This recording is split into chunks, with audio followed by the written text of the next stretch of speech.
Welcome back, wrestling fans, to the Mount Rushmore Wrestling Podcast. This is episode 47, I believe. And we are back on this. This is Friday. You're going to be hearing this the same day we're recording, so it'll be out later this evening. So happy Friday, gentlemen. How are we doing this week away from SummerSlam? And we have the Great American Bash this weekend.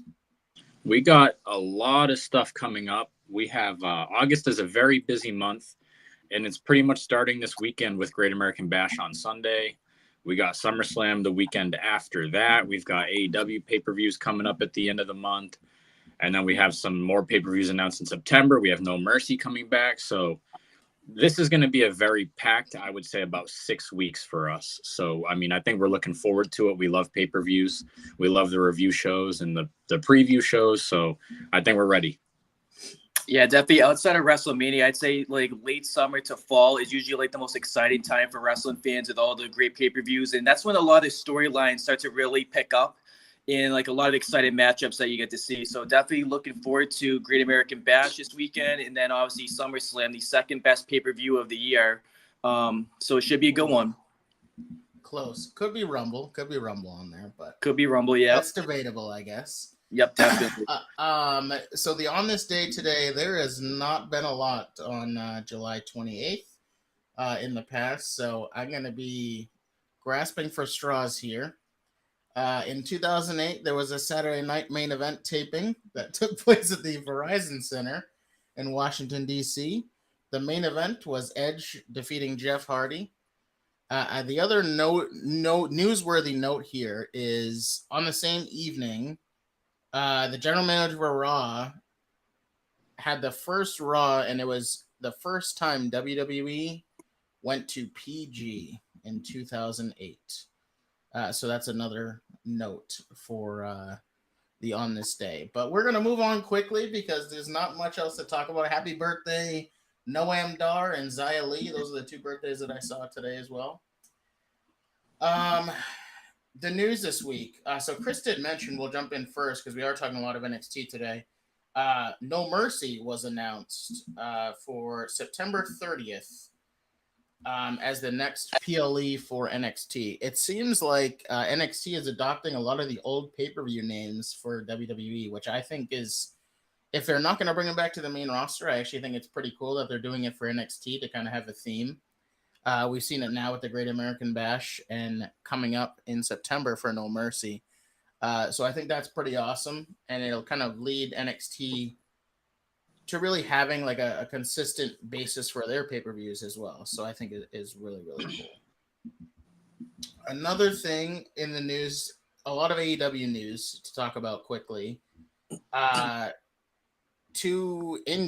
Injury related. So Thunder Rosa is making her way back from injury still. I've seen some positive things this week about potentially her coming back to in-ring action as well.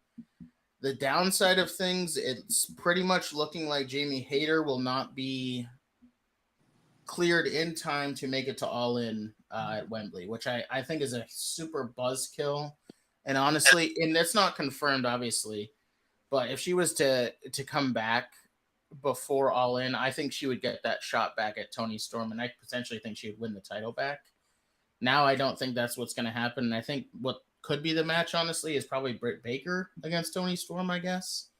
I don't really know if that's going to be the match either, but I don't know, man. The women's division is a fucking mess over in AEW right now, so we'll see how it goes. They definitely need Hayter back. They need Thunder Rosa back. Not to say Thunder Rosa is great or anything, but she's not bad, and he's decent. They need all the help they can fucking get. I'll say that. So they need Mercedes on there. They do need Mercedes for sure. And then the last thing, the other rumored match this past couple days for All In, I want to get a little bit of reaction for, is Will Ospreay going to be on the card, which is a great thing, right? You know, home country is very, very cool. Rumored matches against Chris Jericho. For me, Will Ospreay is at the top of his game right now, and in terms of in-ring wrestling. And I really wanted, the trifecta of matches with Kenny Omega potentially happening at All In. And maybe they have plans for that again in the future. Who knows? But this just kind of seems like a little bit of a letdown for me in terms of the star quality of match for Ospreay. The actual premise up to it, I'm sure will be really well. I don't want to say it'll be really good because they have a hard time when these pay-per-views that we're a month out and we haven't heard anything about anything for this pay-per-view at all. So it was interesting. I saw a tweet yesterday that said someone was comparing WWE to AEW, and this guy was responding, and they said you can't really put them together. WWE, for instance, they were comparing WrestleMania to this show. WrestleMania has 3 months of build, so the Rumble, and then 3 months of build basically to WrestleMania. AEW has 1 month of build, and they don't even have any matches or any feuds that are actually. Yeah, they wait a week out, then they jam everything in. So that really gave me some perspective. But thoughts on Ospreay and Jericho? For me, I mean, it's polar opposite to what you're used to with Ospreay, because you think of Will Ospreay, think of Kenny Omega, the two best gladiators, pound for pound.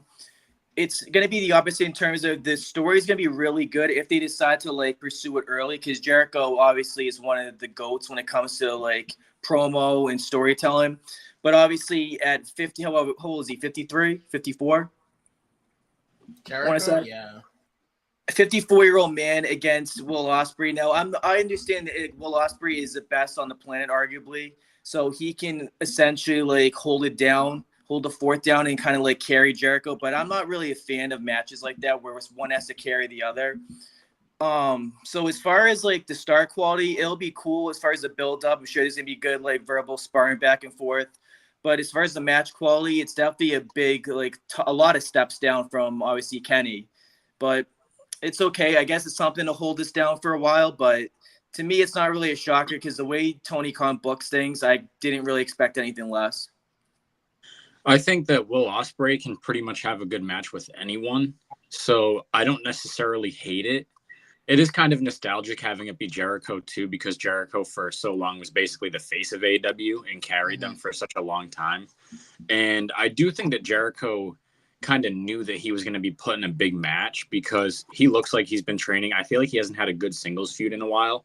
So I think this can kind of put him back on the map for a singles run in AEW as well.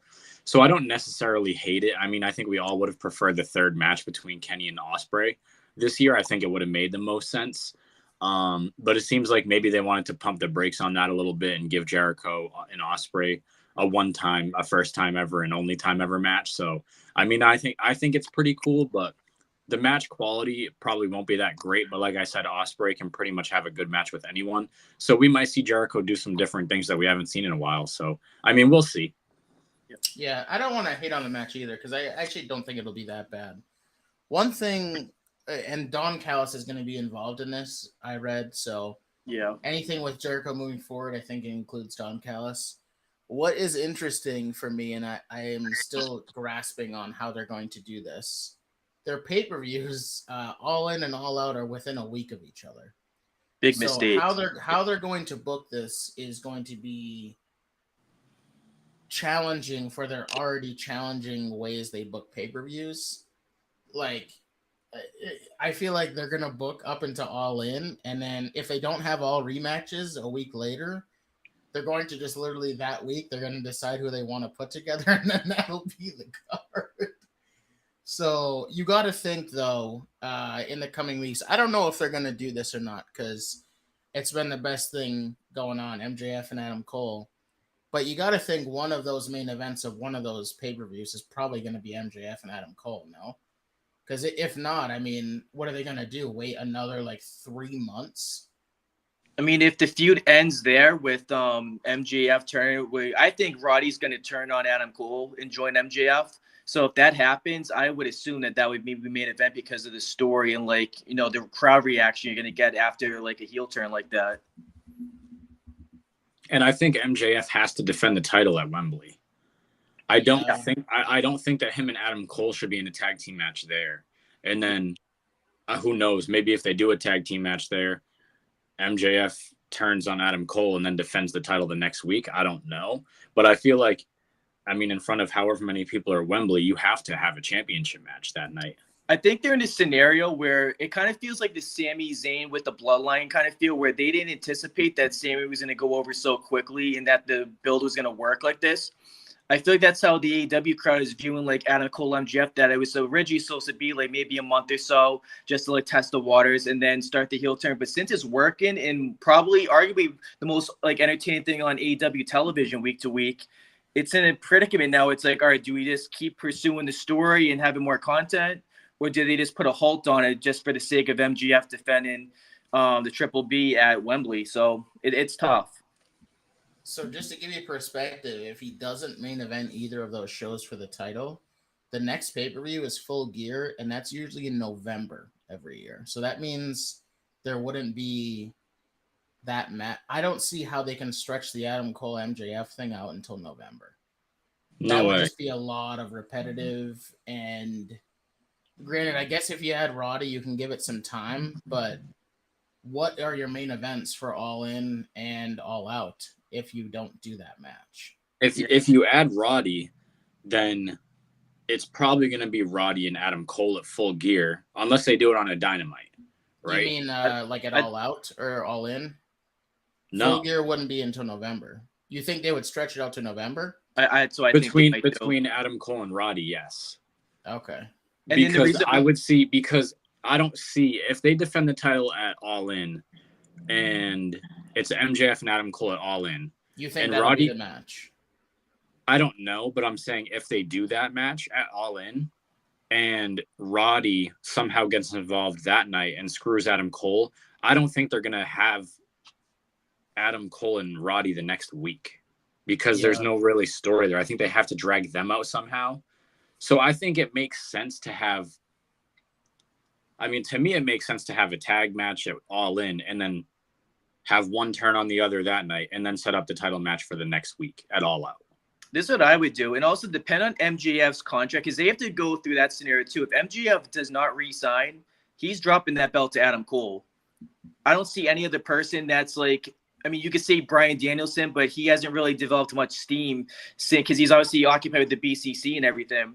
But I think if he's anticipating on leaving, then I think what they're going to do is they're going to have to stretch out the feud with Roddy and Adam Cole for a little bit, have like MJF beat Adam Cole due to interference, and then have like a decently long feud. And then the pay-per-view, what's Full Gear after? So Full Gear is November. I would say the pay-per-view. November. And then the pay-per-view after that, what's that, Double or Nothing? No. That's Revolution. It's not till Which is March.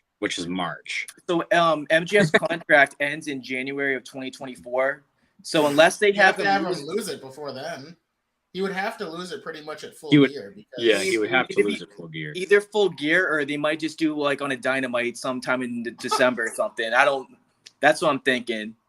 But however, if he re-signs, then you're in a scenario where it's like, all right, they're going to probably want to extend MJF's reign for a little while because he's still like the most box office attraction on AEW. So who knows what route they go. While I think Adam Cole makes the most sense because he's somebody who hasn't been champion in AEW yet. And like we've said before, they keep going back to the same people. But I still personally think the biggest match that they can book is MJF and CM Punk again. You're not wrong. I think they could do that at Full Gear in November. I don't want to see that. That's the biggest match that they can book.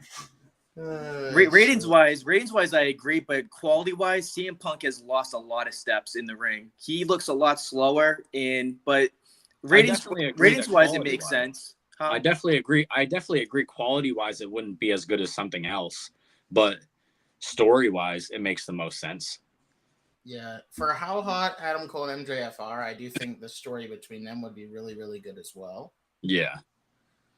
But I would have Adam Cole win the belt, and then I would do Bryan Danielson as a potential one of the opening challengers to Adam Cole. That would be a good belt so many times. Again? He lost to Hangman. He lost to MJF. Now he's going to lose again. That would be the fourth champion he's lost to when he really should go over on some of these guys. He lost to Hangman. He lost to MJF, but he also lost to Kenny. I think he's at a place right now where he's like okay. He's never going to win the belt. That's what I think he's literally comfortable in that space now because he's obviously hinted at like a part-time schedule. So I think he's cool with putting guys over. And think about it. And this is in defense of Bryan Danielson. Anytime he's in a match, the quality is going to go up. So even if he does lose, it'll be a good match quality. That's true. I think he needs a deserves win. at least one title one title run in AEW though. He right now you could consider him their best wrestler. I know you think Kenny's a better wrestler, but I'm saying like leading up to that Okada match, who was the main event for AEW? It was Bryan Danielson. Shouldn't have been, but yes, it was. And I mean, the pay-per-view before that, was MJF and Danielson in the. And Danielson was still in the main event. That was well deserved to be main event. The Iron Man match, that was well deserved. Yeah, but you know, like I said many times, he's booked like their best guy, and I think backstage he's booked like their best guy, but. I don't know. We'll see. Like they have a lot of. I am still baffled the timing of those two pay-per-views because a week apart, when you literally have a break from November to March, is kind of stupidity in my opinion. You could have put it in January and would have been fine. And they probably have no clue what they're doing yet for those two pay-per-views. They must not. They haven't had any. TK to me, he just books on the fly. Yeah. That's where he differs from Triple H. Triple H clearly is premeditated in every move he does. Obviously, there's injuries that can spontaneously like change bookings, but other than that, Triple H has a set plan of who he wants to put over, and then how the storylines are going to develop, potential feuds in front of him. He does it very structured, which is the way you're supposed to book things. But TK's like, "Oh, you're healthy. Oh, you can wrestle. Let's throw you together on a Dynamite, and then next week, Orange Cassidy, we'll give you another opponent." Open up Dynamite like you do every fucking week, and then... Listen, I fucking love Orange Cassidy, so I'm fine with him opening Dynamite every week. His match this week was very good as well. So with Swerve, yeah. Swerve, no, it was AR. Oh no, AR Fox, jeez. Darby and Darby. That's a very good match. Darby and Swerve was probably match of the night. That one was very good. Swerve is so athletic. Yeah, he's so underrated as a wrestler, man. And if he has ability to develop his character, he's also very good on the mic. Yeah. Specifically that spot where he went off the steps and hit Darby with that like slicing leg. I was like, he literally looked like he literally kicked him as hard as he could in the face. Darby was like, please kick me as hard as you can. Dude, there was one spot I thought he broke his ankles. But I'm like, dude, yeah, they were wilding out there. Which I appreciated. It was a good match. Definitely. Let's switch gears here. I think we're through the news after some AEW announcements. We're gonna get into our Great American Bash picks. Again, fair warning for us, we don't watch every single minute of every single NXT show. We do our best to stay up in tune with most of the people, so we are basing our predictions based on that. So that's just a fair warning for us. I believe Sean and I tied the last prediction again. I think we've had 2 ties in a row. So yep. I think it's like 5. What are you at? 3, Sean? Or is it 6-4? Is it 6-4-2? Is that what it is, Chris? I was up 2 on you. And then Chris was 1 behind you? So what is it? 6-4-3 or something like that? Something like that. In predictions. Chris, were you 1 behind Sean or 2? I think 1. I think you were 1 behind. So let's just say for now it's like 6-4-3. That's where we're at in standings for predictions. Because Sean, we've tied 2 in a row. Yep. The Double or Nothing one in the last pay-per-view. Yeah. So it's 6-4-2. I only have 2. Okay. Sean was up 1, and then you guys tied, so he went up 2 on me. Okay. So 6-4-2. Chris has some catching up to do. If it's anything like the games that we usually play, I'm sure Chris will have a run of like 3 or 4 in a row. Yep. So we'll just play it by ear, but we'll see. So this Sunday is Great American Bash. The matches, there are 7 matches on the card so far, and I don't think anyone will be added. I think they're pretty much good to go there. Braun Breaker and Von Wagner this Tuesday, or is that on That's the a card? good question. It's It's not on on the the card card. yet. Wasn't I confirmed. think they made it a match for Tuesday's NXT. Okay. It's also it's in Cedar Park, Texas. That's where it's taking place. It was a very big shocker that Braun Breaker's on the card. Yeah. Interesting. Yeah, he's been getting featured a lot, though, to be fair. He had the big match with Seth on NXT. And this he's got a lot of shine. This By the is way, definitely one of NXT's bigger cards too. So That's true. how did Ali just get inserted into this whole feud? I know, like, he was Well, involved he in a went- segment, but he are they went- just he bringing went down. WWE guys and just bringing him back down to NXT? Pretty he's been much, down yeah. there for like a month, I think. Yeah, he's been down there for a while. He feuded with Wesley for a little bit, and then he feuded with Tyler Bate, and then that was originally going to be a match, the three of them, and then Dominic swoops in and takes the North American title. So interesting enough, we'll see what happens. But so the matches on the card, we'll go through each match as we always do.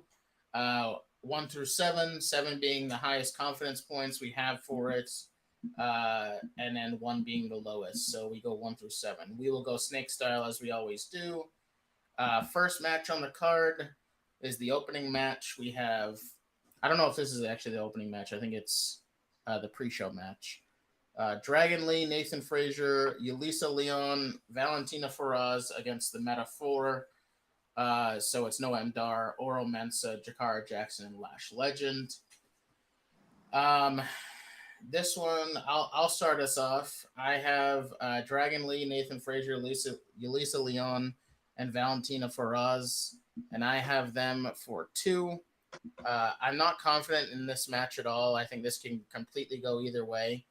So that's kind of what I'm leading. I went with the faces on this one. I don't necessarily think that's what's going to happen, but I went with them for 2. I went with the same group: Dragon Lee, Frazier, Leon, and Feroz for 4. More confident. I like it. Yeah, I went for 4 on this one. That's basically where I had to put this number based off of my other matches. That's really why. By default, yep. It's a pre-show match, so I'm not really too invested in it. I mean, 8-man tags are usually pretty cool, and they usually do have a lot of action, especially NXT. I mean, I know Dragon Lee's great. Nathan Frazier's great. So I think that it would be hard for me to pick against them because those two are 2 very athletic guys who are just really good, and I don't see them losing in a pre-show. So I have them for 4. I took the Meta 4 for 1 on this one. I think 8-man tag matches are usually the very unpredictable ones where they can go either direction. Not confident at all, but I'm taking the heels in this one.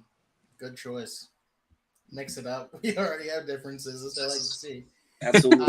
The next match, Sean, we'll go to you first. So we have the new North American champion defending Dirty Dominic Mysterio against Wesley and Mustafa Ali in a triple threat match. I'm taking Dominic for 4 in this one. And, I think it's, basically the main reason is the fact pretty much he just won the belt. So very rarely, if ever, does WWE in recent memory ever have someone win the belt and then have them lose directly at like a key pay-per-view, like within the next feud. Also, the way they're pushing Judgment Day, I think they're really teasing, like trying to get everybody on there to hold the championship at the same time to make them obviously like outside of Bloodline. Bloodline's about to end, crumble anytime soon. So the next step up is Judgment Day. And we see it on weekly television with what they bring on Raw. They're on a lot of the segments and everything. So the best way to do that is have Dominic continue to retain the championship for a while. And then however, we're going to talk about SummerSlam prediction next week with Finn Balor and Damian Priest. So we'll see how their title situation goes. But Dom for 4. I also have Dom for 5. He's just not going to lose in a triple threat match, especially to either of these guys, one who he just beat and Ali who can't get a win for his life, it seems, for any sort of championship in WWE or NXT. So he's certainly not going to lose to him either. And like Sean said, I think they're going for holding all championships in Judgment Day at some point. So, I mean, I think Dom's going to have a really good singles feud for that championship at some point with somebody who will beat him in a singles match, but he's definitely not going to take a pin here. It's probably going to be like almost like what we said for Austin Theory, when he had a triple threat match, capitalize on somebody else. So someone's going to hit a finish. There's going to be a dirty finish somehow with Dom winning. Maybe Rhea gets involved. So Dom for 5. I also have Dominic for 5. I exactly think what's going to happen is I think Rhea is going to get involved in this match. And Dominic will get a cheap win. I think most of the wins as him as champion are going to be fucking cheap wins. I think that's just kind of how it rolls for his character, and that's kind of how they're going to play it off. And like they both said, he's not going to lose immediately after winning, especially the guy that already beat him. If they wanted Wes Lee to have like one of the best runs ever, which is the longest ever, I think, for a North American champion, they would have had him just beat Dominic. So they're not going to give him back the title now. And like Chris said, Mustafa Ali is never probably winning a championship. So he's the Ricochet of NXT. Yeah, we are just going to fucking run it down there. The next match is a rematch from the last Premium Live event. We have Tiffany Stratton against Thea Hale. I think this will be just as good, if not better, than their first match. Both women delivered, I think, last time, which I thought I was a little bit more surprised with Thea Hale because she is so young. Stratton is also still very young, but in terms of wrestling age, Thea is like 19 or 20. And but I see the same result. I still see Tiffany Stratton going over. I don't see her losing the championship yet. If she does, I'd be very, very surprised. So I have a 6 on this. I was pretty confident in Tiffany. If they take the belt off her now, I just don't see why. You got to build her even more. Like, she's the type that needs like a Braun Breaker type run with the title to really show dominance, and then bring her up to the main roster. When you're ready to bring her up to the main roster, that's when she should lose this title. That's just my opinion. Yeah, I have Tiffany for 7. This was my most confident. I mean, both these girls are super athletic. They're super young. I do think this match is going to be just as good as the last one. I mean, the last one was very good between these two. And it's interesting because they both have so much room for growth still because of how young they are. But like Jeremy said, Tiffany has to have such a dominant championship run. I think she holds it until probably Stand and Deliver next year, which is WrestleMania weekend usually. So I think she's going to hold that championship all the way till March or April, and then lose then and possibly get called up. Like I said, I think the match is going to be very good. I do like both girls. I think they're both great, but I just think Tiffany right now is on another level, and she's going to have such a good run with that title. She's not going to lose anytime soon. So Tiff for 7. Thea turns 20 in September, by the way. That's when she turns 20. Wild. Very not young. 20 years old yet.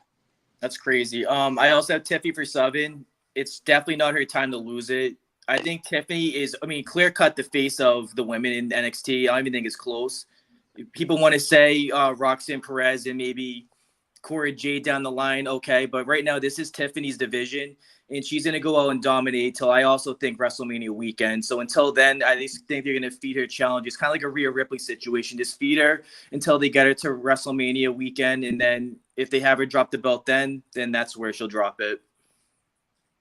The next match, Sean, we're going to go back to you. We have the Gallus boys, Mark Coffey and Wolfgang, against the family, Tony D and Stax Lorenzo. This one, I picked Gallus for 3. I don't see them dropping the belts anytime soon. I don't really know too much about what's been going on, but I'm just sticking with Gallus for this one. I don't think there's still time for them to like have more feuds and everything. So I think they're still going to retain the belts here. I'm actually going the other way. And like Sean said, I haven't really been invested in this feud too much. I haven't seen what's going on, but I know that Gallus has had a pretty decent championship run so far. I mean, they won the titles at Stand and Deliver, which was back in April. So, I mean, a 4-month title run or 3.5 months is usually pretty decent.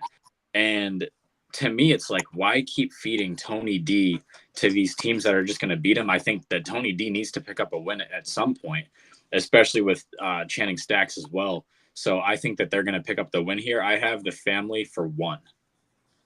I have the same exact prediction, Chris. So I have the family for 1. I may be a little bit more in tune with this feud. I know Tony D was in prison for a little while because of like things that Gallus was doing behind the scenes, and then he came back, got out of prison. That seems to be the only thing that would hinder this is if Stacks. I think part of the storyline is they don't really know why Tony D was in prison and who put him there. So if Stacks was the reason that he was in prison, I think he's going to turn on him, and then they're going to lose the match, and then they'll just have a one-on-one feud between them. If not, I think the family does win here because I do think Gallus has had a lengthier run, and Tony D is a pretty popular guy in NXT, so having him win a championship, I wouldn't be surprised if they let them happen. So I picked the family for one. The next match is the debut of Gable Steveson against Baron Corbin. Another simple one for me. Give me Gable Steveson in his opening match against Baron Corbin. Baron Corbin's going to be taking losses, which is weird. I have Gable for 4. I just don't see them debuting him and having him lose. He's had some pretty suplexes, I'll say that. He throws a really nice suplex. I'm just hoping it translates to actual good in-ring work. We will see. He is pretty vanilla on the mic, but we'll see. Corbin outshines him definitely in that category for sure. But I think Corbin is a nice, safe guy to put him with, but I wish Corbin wasn't taking losses still. I also have Gable for 6. It just doesn't make sense that, they brought him out at a WrestleMania at one point saying the biggest free agent signing, blah, blah, blah. He's not going to lose, especially to Baron Corbin. And it is unfortunate because Corbin doesn't deserve to lose on the main roster and then go back to NXT to lose even more. Yeah. But, they're putting him with the wrong guys at the wrong time, unfortunately. The guys that they're putting him with, like Carmelo at the top of his game, Gable Stevenson's debuting. So it just doesn't make sense to have Corbin go over. I see this being a very Brock Lesnar-esque debut where he's going to come in here and absolutely dominate Corbin. I see it being a quick match, to be honest. I really do. That would be even more disappointing. Yeah, it would be. I'd prefer to see even a 10-minute match. I really don't think it's going to even go that long.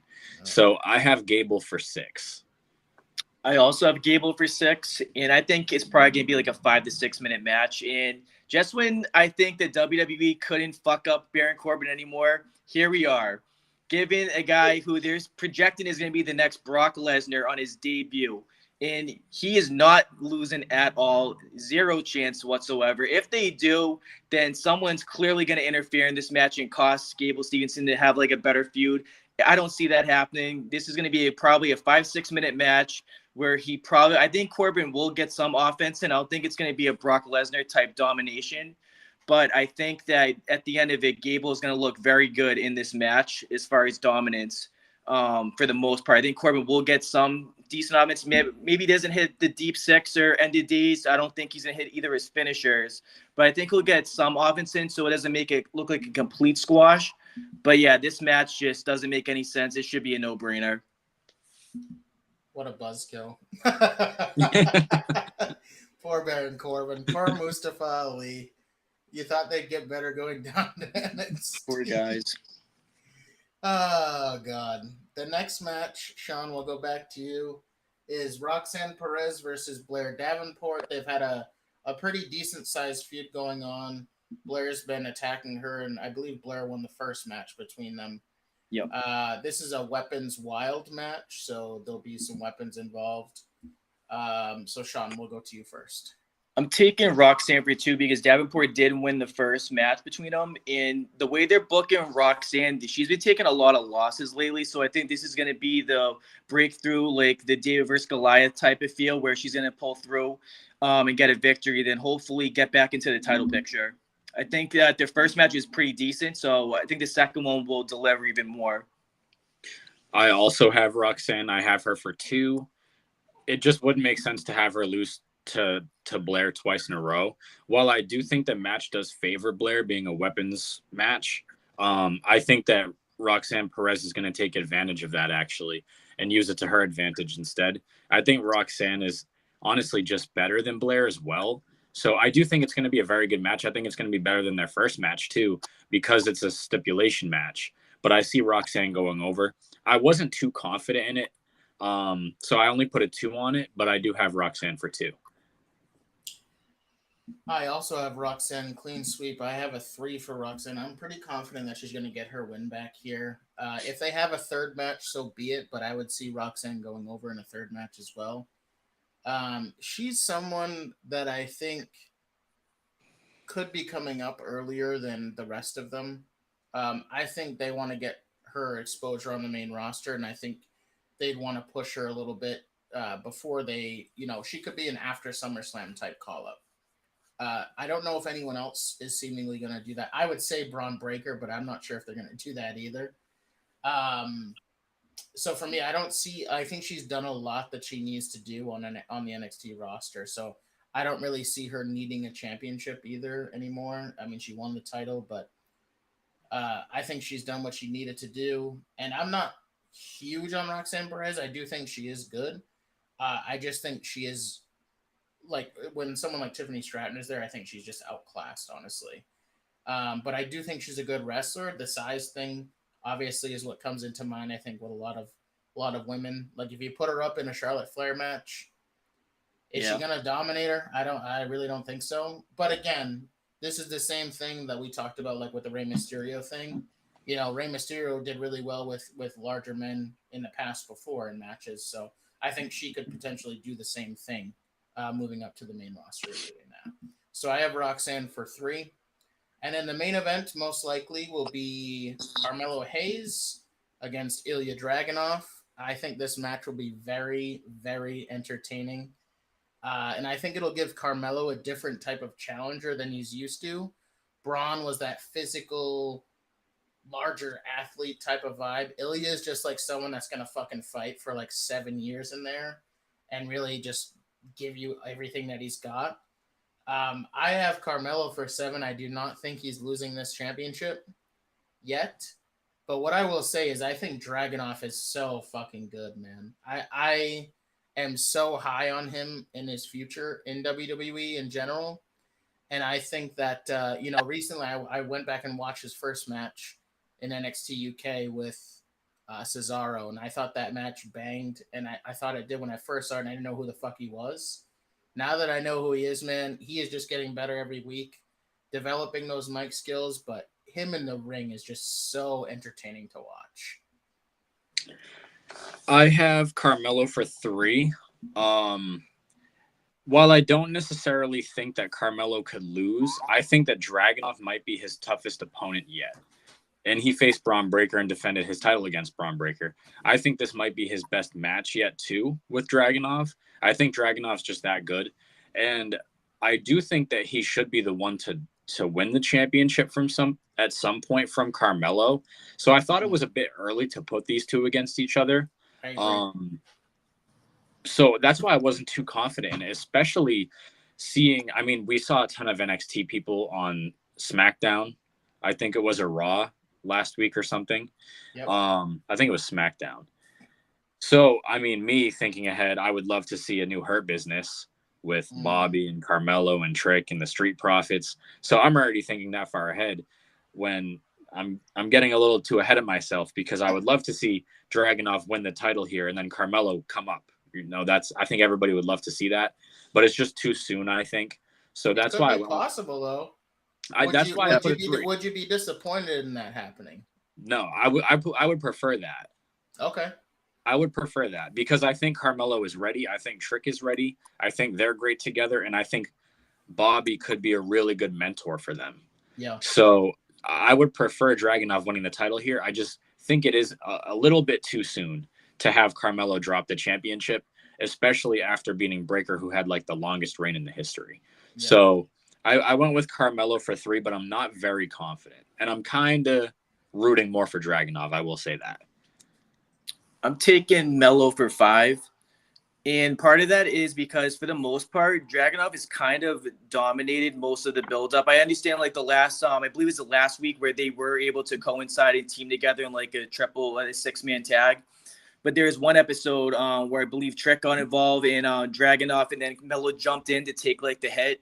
So Dragunov kind of got a lot of offense in during the feud. And I also think Melo's time is just not yet to drop that belt. Dragunov, to me, honestly, I think is probably the most ready out of the two in terms of like his character, because he's definitely like groomed a lot better on the mic, where I think Melo has a lot of room for growth in that department, even though they're both fantastic wrestlers. But I would love to see Dragunov, whether he gets involved with Judgment Day or he starts a feud with Gunther down the line. I would love to see that. I think he's basically groomed to go over to Raw at some point. But until then, I see Melo having that belt for at least, I don't want to say WrestleMania weekend, because I think he will probably drop it sometime maybe earlier than that. But that could happen, though. It could be the same thing with Tiffany, where they could stretch it all the way out till there, in my thinking of it. And that is the last match on the card. One thing I want to do, so that ends our Great American Bash. One thing I want to say, two things quickly. So potentially, I did see today that the Street Profits could be debuting a new style called the Sweet Profits, like SUIT, so them in suits. That'll be very interesting if that happens tonight on SmackDown. So stay tuned for that. I'm all for it. I would be very much for that. Also, what I thought was interesting, Gunther said if any woman was joining Imperium, I'm sure you guys saw this week, he said he would choose between Io and Charlotte. Let me tell you what, if Charlotte joined Imperium, I think that would be fucking sick to have a woman in there. That would be insane. I think that would be wild. I think that would make the most sense. I mean, she's the queen.